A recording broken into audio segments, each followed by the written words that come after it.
Beneath the serene canals and ancient palaces of Venice lies a hidden forest, a monumental achievement of engineering that defied the very nature of the sea. For centuries, builders wrestled with the marshy lagoon, transforming an unstable wetland into one of the world's most enduring and improbable cities.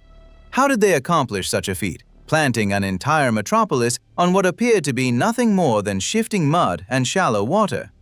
The story begins not with grand designs, but with desperate flight from barbarian invaders in the 5th century.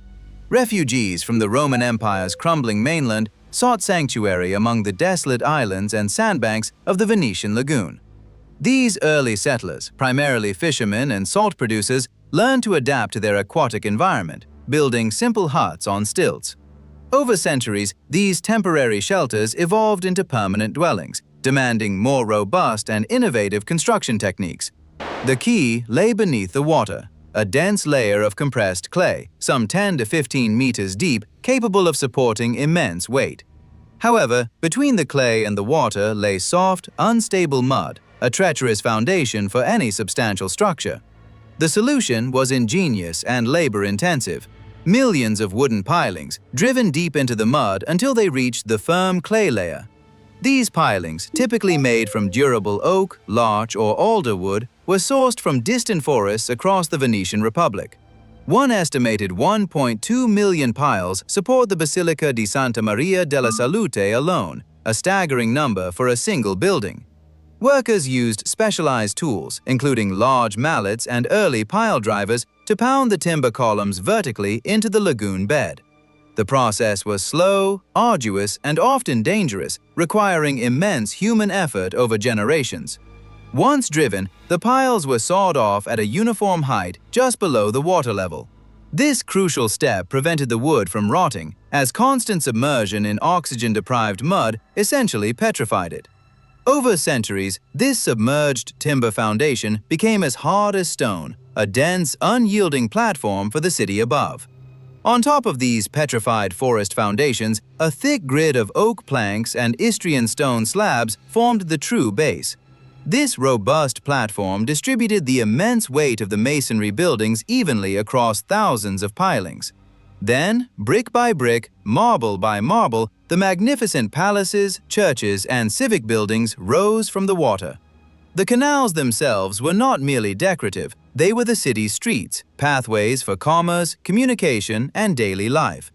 Gondolas became the iconic vehicles, expertly navigated through a complex network of waterways. Every structure, from humble homes to grand Doge's palace, shared this extraordinary foundation, a testament to collective ingenuity. Despite its incredible resilience, Venice faces a persistent and growing challenge. The city is slowly but surely sinking.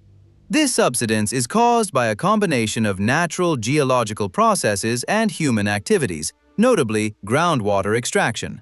Sea levels are also rising, exacerbating the problem and leading to more frequent and severe acqua alta, high water events. The Mose flood barrier system, a series of mobile gates at the lagoon's inlets, was designed to protect the city. When activated, these gates separate the lagoon from the Adriatic Sea, preventing high tides from inundating Venice. Yet, even with modern technology, the long-term survival of this improbable city remains a constant concern. The ingenuity of those ancient builders, who drove millions of wooden pilings into the mud, still underpins every stone of Venice. The mainland offered little refuge from Attila the Hun and his rampaging forces. Cities like Padua and Aquileia lay vulnerable, their inhabitants fleeing eastward towards the coast. They found a labyrinth of tidal flats, small islands, and muddy shoals, a natural defense against land-based threats. Survival in this watery world demanded a complete reimagining of how humans could live and build. Early structures were lightweight, constructed from reeds and timber, easy to abandon or rebuild. As communities grew, the need for more substantial, permanent foundations became critical. Geological surveys later confirmed this ancient wisdom. A bedrock of compressed clay lay hidden beneath the lagoon's soft sediment. This dense clay, formed over millennia, provided the ultimate load-bearing stratum. It was a natural, deep foundation, a solution that predated modern geotechnical engineering by centuries. They effectively turned the soft, unstable mud layer into a stable, load-distributing medium. Oak, known for its strength and rot resistance, became the preferred choice, imported from Slovenia and Croatia. Larch from the Alps and alder from local riverbanks also contributed to this underwater forest.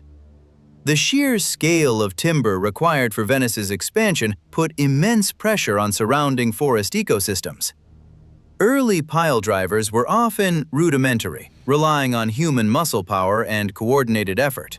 Later, more advanced designs incorporated counterweights and even early forms of mechanical advantage.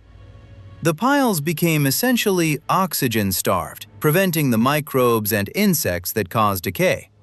This anaerobic environment transformed the wood into a material of extraordinary durability, akin to fossilized timber. Istrian stone, a dense, non-porous limestone, was then laid over the timber platform, forming a water-resistant barrier.